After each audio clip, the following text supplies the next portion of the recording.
आज की हमारी स्टोरी है दामाद बाबू का गुस्सा। निधि की शादी को 1 साल हुआ था। निधि अपने मायके आई हुई थी। निधि को लेने के लिए उसका पति नीरज आने वाला था। निधि के घर पर ऐसी तैयारियां चालू हो गई मानो दामाद नहीं साक्षात भगवान आने वाले हों।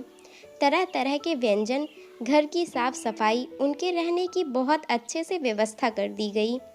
नीरज अपने ससुराल आराम से आ गया। निधि को मिलकर वह बहुत खुश था और निधि भी उसे देखकर मन ही मन मुस्कुरा रही थी। खाने की मेज सजी हुई थी। निधि का भाई जो 14 साल का था उसी समय स्कूल से आया था। जीजा जी को देखकर वो बहुत खुश हो गया। मेज पर इतने सारे स्वादिष्ट व्यंजन देख उसके मुंह में पानी आ गया। निधि और निधि की माँ रसोई में गर्मा गर्म पूड़ियाँ बना रही थी। निधि के पिताजी और नीरज कमरे में बातें कर रहे थे। निधि के भाई को जोर से भूख लगी थी तो वह फटाफट हाथ धोकर अपनी थाली में खाना लेकर खाने लगा। तभी नीरज बाहर आया। उसने देखा निधि का भाई खाना खा रहा था। यह देख वो आग बबूला हो गया। जोर से जाकर उसने निधि से कहा, तुम्हारे घर में ऐसे ही चलता है? घर पर मेहमान आया हुआ है और साला है कि अकेले ही खाना खा रहा है। ऐसा थोड़ी होता है। और घर से बाहर चला गया। उसे मनाने के लिए निधि भी उसके पीछे पीछे चली गई। निधि ने उससे माफ़ी मांगकर उससे कहा कि बात को यहीं ख़त्म कर दिया जाए। निधि की बात मानकर वो घर तो आया लेकिन उसने खाना नहीं खाया। निधि के माता पिता को इस बात का बहुत बुरा लगा, लेकिन निधि ने उन्हें समझाया कि वह इस बात को ना बढ़ाएं। समय के साथ सब ठीक हो जाएगा। नीरज दूसरे दिन ही निधि को लेकर वहाँ से चला गया। गर्मी की छुट्टियों में निधि की नंद उसके मायके आई हुई थी। उन्हें छोड़ने के लिए नंदोई भी साथ में आए थे। नंदोई जी की बड़ी आवभगत की। उन्हें लजीज पकवान खिलाए गए। उनके लिए काफ़ी सारे तोहफे लाए गए। नीरज ने उन्हें एक शर्ट उपहार स्वरूप दी।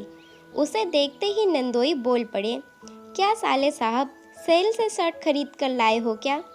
क्योंकि यह तो नई लग ही नहीं रही है।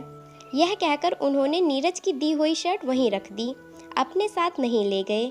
उनकी बात सुनते ही नीरज आग बबूला हो गया। तभी निधि ने नीरज का हाथ पकड़कर उसे खामोश रहने को कहा। सबके जाते ही निधि ने शांति से नीरज से बात की।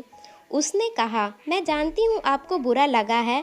नंदोई जी ने जो आपसे कहा हो सकता है वो उनके लिए मजाक हो, लेकिन यह आपको चुभ गया। यदि आप याद करें तो आपको याद आएगा कि आप मेरे घर जब आए थे और मेरे भाई ने खाना खा लिया था, तब आपको बहुत गुस्सा आया था और आप गुस्से में ही घर से बाहर चले गए थे। मेरी माँ ने स्वादिष्ट खाना सिर्फ आपके लिए बनाया था। आपकी पसंद की हर चीज़ उन्होंने बनाई थी और आपने खाना नहीं खाया। आप जानते नहीं, उस दिन किसी ने भी खाना नहीं खाया था और मेरे माता पिता बहुत दुखी हो गए थे।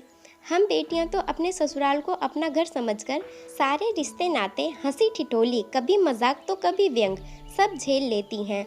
आपको तो आपके ससुराल में इतना मान सम्मान मिलता है, लेकिन फिर भी छोटी छोटी सी बातों को लेकर अपनी पत्नी के मायके में इस तरह से हंगामा करना, उन लोगों को चोट पहुंचाना अच्छा नहीं होता। उसने निधि से कुछ कहा तो नहीं, लेकिन वो जान चुका था उसने निधि के घर जाकर जो व्यवहार किया वह सही नहीं था। उसने तय किया कि अब वह ऐसा कभी नहीं करेगा। फ्रेंड्स, आपको अगर ये छोटी सी स्टोरी पसंद आई हो तो please like, share and subscribe करें। Thank you.